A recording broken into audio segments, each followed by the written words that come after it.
Hello दोस्तों, आइए बात करेंगे इस वीडियो के अंदर कि अररिया, किशनगंज, कटिहार और पूर्णिया ये चार ऐसे लोकसभा सीट है जो सीमांचल के अंदर आते हैं और एएमएम की निगाह जो है इन चार सीट पर तो है ही। इसके अलावा और भी कई सारे सीटों पर है, जैसे कि मधुबनी है, दरभंगा है, सीतामढ़ी है, पूर्वी चंपारण है, पश्चिमी चंपारण है, सीवान है, भागलपुर है। तो ये सारे सीट ऐसे हैं जहाँ पर मुस्लिम वोटर्स अच्छे खासे हैं। लेकिन हम जो आज बात करने वाले हैं वो बात करेंगे किशनगंज, कटिहार, अररिया और पूर्णिया के बारे में।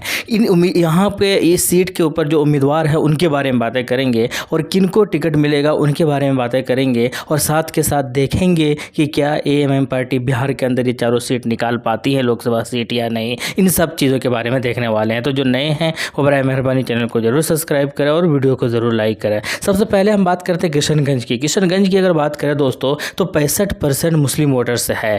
65% मुस्लिम वोटर्स का मतलब ये है कि मुस्लिम वोटर से ही बहुत आसानी के साथ ये फैसला कर लेते हैं। उनके हाथ में है कि उनको किसको जिताना है और किनको हराना है। और इस सीट से जो है वो अख्तरुल ईमान साहब चुनाव लड़ेंगे। पहले भी जो है इसी सीट से चुनाव लड़े थे अख्तरुल ईमान साहब 2019 के अंदर, और एएमआईएम पार्टी 3 सीट पर सिर्फ जो है अपना उम्मीदवार उतारी थी 2019 के अंदर, और उन 3 में से एक सीट जो है वो किशनगंज भी थी। 65% जो मुस्लिम वोटर्स है इस चीज़ के ऊपर जो है निगाहें सबकी बनी हुई रहती है और अब बनी हुई है, चाहे वो कांग्रेस पार्टी है, जदयू है, आरजेडी है या दूसरी जो भी पार्टी है। और इस बार जो है वो इंडिया गठबंधन जो तैयार किया गया है उसके अंदर जदयू भी है, आरजेडी भी है और कांग्रेस भी है। तो इन तीनों का कम्बिनेशन और साथ के साथ एएमएम बिल्कुल अलग है अभी। हालांकि तीसरा मोर्चा की बातें हो रही है, लेकिन इसके बाद जो है बीजेपी। तो क्या इन तीनों को अख्तरुल ईमान साहब हरा पाएंगे, ये देखना बड़ा दिलचस्प है। और हालांकि अभी जो रुझान है, जो वातावरण है,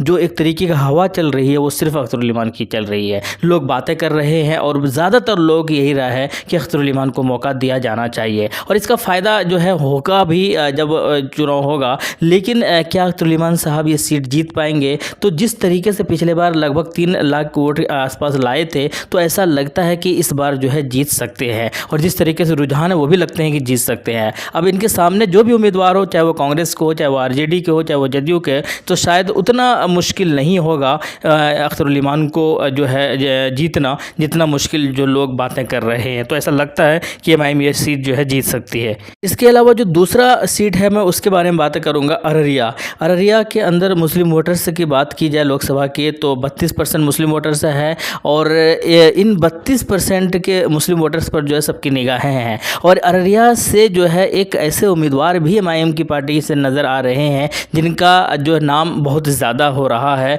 और बहुत ज़्यादा लोगों के जो है वो चहेते भी है। वो नाम है हज़रत मौलाना अब्दुल्ला सालिम कमर चतुर्वेदी साहब। अब चूँकि अररिया के अंदर एक विधानसभा है जो कि हाट के नाम से, और उस विधानसभा से ही वो ताल्लुक़ रखते हैं। और जब पिछले बार 2020 के अंदर जब विधानसभा चुनाव हो रहा था बिहार के अंदर, तो सबकी राय थी, आँख बंद करके ये बातें हो रही थी कि जो कि हाट विधानसभा से जो है सिर्फ एक ही शख्स को टिकट मिल सकता है एमआईएम पार्टी से, और वो है अब्दुल्ला सालिम कमर चतुर्वेदी साहब। चूँकि पिछले 4-5 साल से लगातार वो काम करते हुए आ रहे थे, वो खुद कहते हैं कि जितना मेहनत उन्होंने एमआईएम को ऊपर ले जाने में की है उतना मेहनत वो किसी भी चीज़ में नहीं किया है। तो कुल मिलाकर 3-4 साल की मेहनत से ऐसा लग रहा था कि वो एमआईएम उनको ही टिकट देगी और वो जीत भी जाएंगे। हालांकि बाद में बहुत जो है नया ट्विस्ट निकल कर आया था कि एमआईएम ने ना तो अब्दुल्ला सालिम कमर चतुर्वेदी को टिकट दिया था, ना ही किसी और, बल्कि एक और नए शख्स आ गए थे मुर्शिद साहब के नाम से, उनको टिकट दे दिया था। उसके बाद बहुत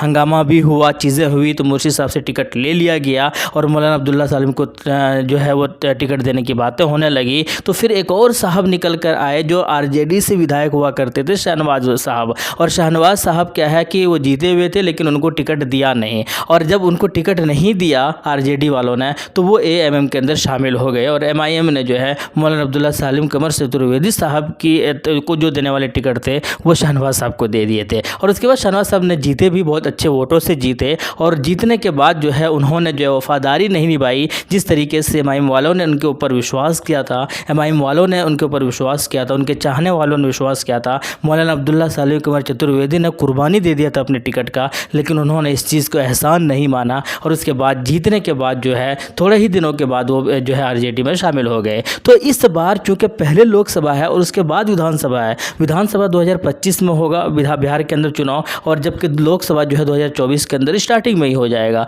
तो मौलाना अब्दुल्ला सलीम कमर चतुर्वेदी जो है वो रेडी है, वो तैयार है चुनाव लड़ने के लिए। वो कहते हैं कि हम लोकसभा चुनाव भी लड़ेंगे, अगर हमको पार्टी टिकट देगी तो हम लोकसभा के लिए भी मेहनत करेंगे और अपना जो है अपना नामांकन भी दर्ज कराएंगे और उम्मीदवार के रूप में अपने आप को डिक्लेयर भी करेंगे। लेकिन अगर उनको नहीं देते हैं लोकसभा सीट जो है पर टिकट नहीं देते हैं तो शायद फिर जो है वो विधानसभा के लिए तो 100% पक्का है, वो लड़ेंगे ही लड़ेंगे, चाहे वो एमआईएम से लड़ें या फिर किसी जैसे भी हो, लेकिन वो चुनाव लड़ेंगे। तो कुल मिलाकर बातें ये हो रही है कि ये जो सीट है अररिया लोकसभा का, तो क्या ये सीट निकाल पाएगी एमआईएम पार्टी? तो मुझे लगता है कि शायद इसमें फाइटिंग बहुत अच्छी होने वाली है। इतना आसान तो नहीं होगा एमआईएम पार्टी के लिए, ये बात भी सबको पता है, क्लियर है, चाहे वो किसी को भी वो टिकट दे दे। लेकिन चूँकि एक बड़े चेहरे को टिकट दिया जा रहा है, एक अच्छा फेस को टिकट दिया जा रहा है, तो माना जा रहा है कि ये सीट पर भी एमआईएम बहुत अच्छा फाइट कर सकती है और पानी पिला सकती है बाकी इंडिया गठबंधन वालों को।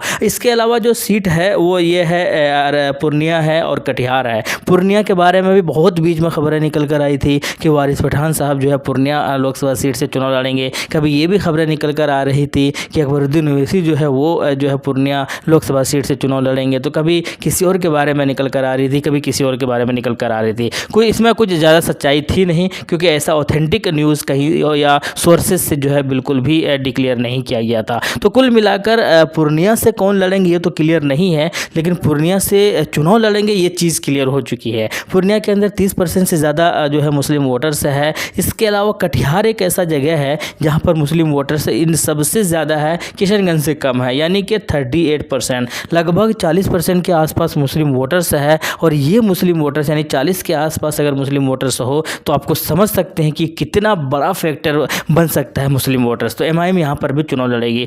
मज़े की बात यह है कि इंडिया गठबंधन वाले को जो है दिक्कत है, और दिक्कत इस बात से है कि किशनगंज को अगर वो छोड़ भी देते हैं तो किशनगंज के अंदर चलो एमआईएम जीत भी जाती है। तो इसके अलावा जो ये 3 सीट है, चाहे वो अररिया हो, पूर्णिया हो, कटिहार हो, इन तीनों पर जो है बहुत ज़्यादा परेशानी का सामना करना पड़ सकता है इंडिया गठबंधन वालों को, अगर एमआईएम इनके ऊपर जो है अपना उम्मीदवार उतारते हैं। क्योंकि इन तीनों जगहों पर जो है मुस्लिम वोटर्स 30% से भी ज़्यादा है, कटिहार के अंदर 40% के आसपास है। तो ये अगर मुस्लिम एमआईएम अपना उम्मीदवार उतारते हैं और वैसे आकर लगातार सभा करते हैं तो बहुत सारे मुस्लिम वोटर्स जो इनके हिस्से में चले जाएंगे, और फिर नुकसान किसका होगा? तो महागठबंधन या इंडिया गठबंधन वालों को होगा। और इस चीज़ से जो है वो लोग चिंतित भी है, इसीलिए वो लोग जो है भड़काने की कोशिश कर रहे हैं या गलत तरीके से बयान देने की कोशिश कर रहे हैं कि एमआईएम जो है हमारे साथ नहीं जुड़ रहे हैं, हम तो उनको बुला भी रहे हैं। कुल मिलाकर चीज़ें बहुत मज़ेदार होने वाली है, देखना बड़ा दिलचस्प होगा। उनमें से एक उम्मीदवार तो लगभग तय है, बिल्कुल लगभग तय क्या 100% है, वो अख्तरुल ईमान साहब किशनगंज से चुनाव लड़ेंगे।